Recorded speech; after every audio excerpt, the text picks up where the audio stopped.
Afinal, Kakashi ganhou ou Obito deixou? Bom, deixando ou não, o Kakashi venceu, então ele ganhou. Ao mesmo tempo, Obito queria que o Kakashi tirasse o selo que Madara colocou nele, então ele queria ser acertado, o que ajuda no argumento para falar que o Obito deixou. Porém, vai bem mais além do que só isso. Tem mais camadas que muita gente desconsidera por subestimar o Kakashi ou por ser fã demais do Obito. E vamos entender isso agora. A primeira coisa que devemos entender é que o Obito é sim poderoso, mas ser mais poderoso que o outro não é o mesmo que ser superior em todos os aspectos. Por exemplo, Hashirama pode ser considerado mais poderoso que o Minato Hokage, mas ele é canonicamente mais lento que o Minato, além do Minato ser mais inteligente. Portanto, eu não estarei analisando quem era mais poderoso entre Obito e Kakashi, mas sim quem era superior no quesito físico. Enquanto Obito estava tentando tocar em Naruto, pois bastava tocar para ser possível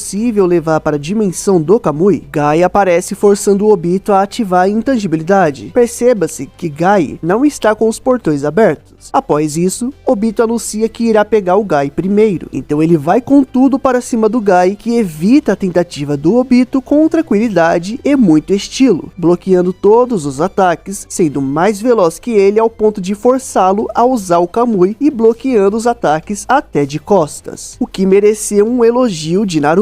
É importante destacar que além da intangibilidade do Kamui, Obito também tinha um Mangekyo e o Sharingan para prever os movimentos. Então vamos analisar esse momento. Como o Minato já disse, Obito precisa desativar a intangibilidade para interagir com o adversário, e ele precisa tocar no adversário para que seja possível levar para a dimensão do Kamui. Portanto, a intangibilidade tem que estar desativa. Com essas informações, a partir do momento em que Obito decide e anuncia que vai levar o Gai primeiro, se ele fosse capaz, ele teria desviado do Gai para tocá-lo, mas ele não era capaz e foi forçado a ativar a intangibilidade. Qualquer próprio Obito anuncia que quer tocar o Gai, ele quer levar o Gai primeiro. Portanto, se ele quer, ele deveria fazer isso para tocar o Gai, se caso ele fosse capaz. Se ele quer isso e não fez, isso só estabelece que ele não foi capaz. É bem simples. E aí que tá, pois mesmo se o Obito tivesse uma velocidade semelhante à do Gai sem os portões, um Sharingan Obito não foi capaz de desviar, isso só estabelece que o Gai sem os portões é fisicamente mais veloz que o Obito. E tem outro vantajoso é ter o Sharingan. No clássico, após ser contagiado pelo chakra da Kyuubi, Naruto ganhou uma clara vantagem física perante o Sasuke, ficando bem acima tanto em força física como também em velocidade, até que Sasuke desbloqueasse a terceira Tomoe do Sharingan, o que aumentou a clarividência do olho de Sasuke e o permitiu ver com mais clareza os próximos movimentos do Naruto, se sobressaindo mesmo com a vantagem física do Naruto. A ideia que o autor quis passar é que o Naruto continuou fisicamente superior, mas o aumento da clarividência fez com que Sasuke não só pudesse bater de frente, como também contra-atacar. Portanto, esse é o poder da clarividência do Sharingan, algo que permite superioridade no combate físico mesmo quando há inferioridade dos atributos físicos. E como podemos ver, Sasuke teve uma evolução quando ganhou mais uma Tomoe. Portanto, quanto mais evoluído do Jutsu, maior a clarividência. E isso acontece com o Mangekyo Sharingan, que é superior ao Sharingan 3 Tomoes. O Databook até destaca o quão grandiosa é a clarividência do Mangekyo Sharingan. Então vamos considerar os fatos para entender a situação. Mesmo com o Sharingan 3 Tomoes, é possível ter superioridade no combate físico perante alguém que tem superioridade nos atributos físicos. Naruto ficou bem superior ao Sasuke devido ao chakra da Kyuubi, e mesmo assim, o Sharingan contornou isso. Portanto, se a diferença entre Gai e Obito fosse a mesma que a de Naruto para Sasuke, Obito conseguiria ter desviado assim como o Sasuke fez, o que mostra que não é a mesma diferença. E diferente do Sasuke, Obito tinha um Mangekyo Sharingan, então a clarividência dele era ainda maior, e mesmo assim, ele não foi capaz mesmo querendo tocar o Gai. Cara, considerando os fatos da obra, isso só significa que sem abrir os portões, o Gai é fisicamente muito superior ao Obito. Já em outro momento, Gai vai para cima do Obito e Obito diz que Gai estava subestimando o Sharingan. Ele estava se referindo à clarividência do Sharingan, que conseguia acompanhar os movimentos do Gai. Só que essa frase vinda do próprio Obito também estabelece superioridade física do Gai mesmo sem abrir os portões, pois o Gai não estaria subestimando o Obito, já que ele é mais veloz que o Obito. Ele ele estaria subestimando o Sharingan, que possibilitava que o Obito pudesse evitar os ataques do Gai. Isso estabelece que Obito era dependente do Sharingan para que fosse possível evitar os ataques do Gai com a intangibilidade. Pronto, tendo estabelecido que Gai sem os portões é muito mais veloz que Obito, muito mais veloz, pois o Naruto era Gai e Obito, foi importante, pois também podemos entender o nível do Kakashi também o comparando com o Obito. Na apresentação do Gai é estabelecido que Gai, sem os portões, era mais veloz que o Kakashi, mas com o Hiruzen ficando velho e com o Orochimaru movendo suas peças, Kakashi teve que voltar a treinar, e ele afirmou que estava enferrujado. Diferente da maioria dos ninjas, Kakashi é um ninja talentoso, portanto, ele evolui muito mais quando treina com intensidade. Ele pode alcançar os mesmos resultados que outros, porém em um tempo muito mais curto. Isso acontece com o Sasuke lá no clássico. Mesmo que o Sharingan tenha a capacidade de copiar movimentos, isso de nada importa se o corpo não consegue aplicar aquilo. Então, para aplicar os movimentos que o Kakashi copiou do Lee, Sasuke treinou e evoluiu sua velocidade em apenas um mês. Em apenas um mês, o Sasuke alcançou o que o Lee levou anos para ter. Cara, eu não estou falando de qualquer ninja, estou falando do Rock Lee. Quantas crianças serão tão velozes quanto o Rock Lee? Rock Lee é um caso extremo, e que mesmo assim, Sasuke alcançou essa velocidade em um mês, sendo que Lee levou anos de treinamento. Sasuke alcançou isso em apenas um mês, justamente por ser talentoso. E ele mesmo destaca que Sasuke conseguiu isso justamente por ser talentoso. Então, essa é a influência do talento no universo de Naruto. Inclusive, o último vídeo postado no canal foi sobre isso. Recomendo. Kakashi voltou a treinar devido ao Orochimaru e continuou treinando ao ser avisado por Jiraiya sobre Akatsuki. Então, se devido ao talento, Sasuke alcançou em apenas um mês o que o Lee levou anos para ter, qual seria a velocidade que o Kakashi alcançaria treinando por 3 anos? Temos essa resposta. Kakashi saiu de alguém inferior ao Gai sem abrir os portões e se nivelou ao Gai com o 6º portão aberto.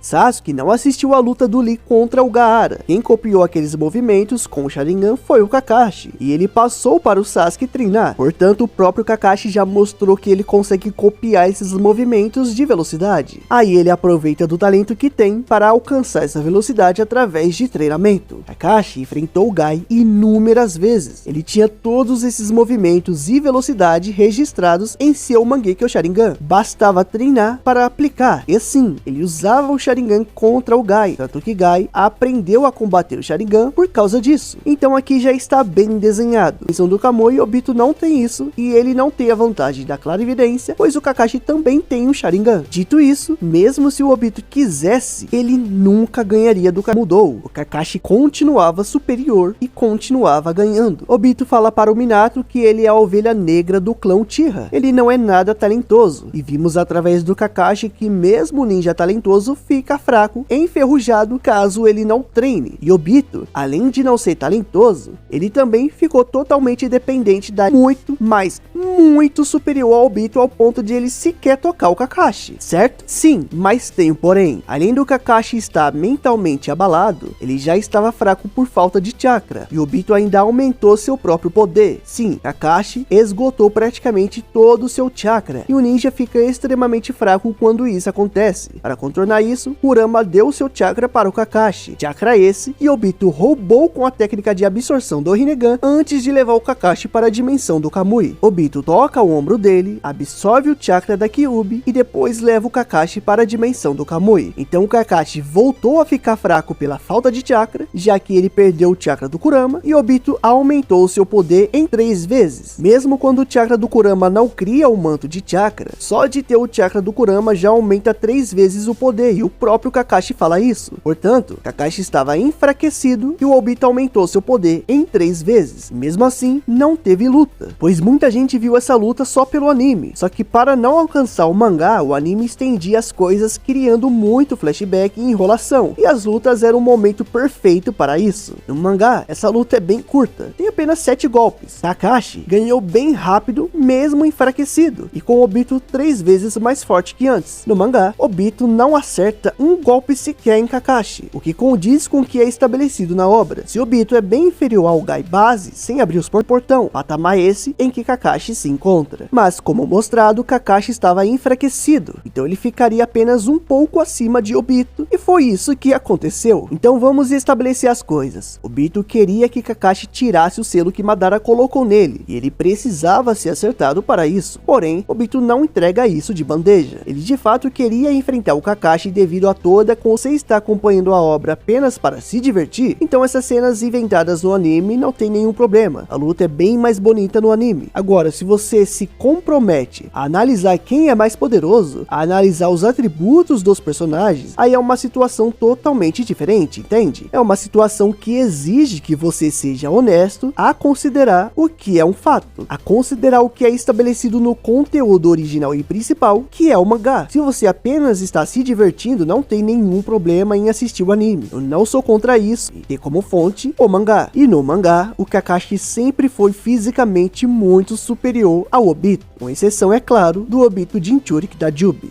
Vire membro do canal Nação Anime por apenas R$5 e tenha acesso a vídeos exclusivos e mais outros benefícios. Do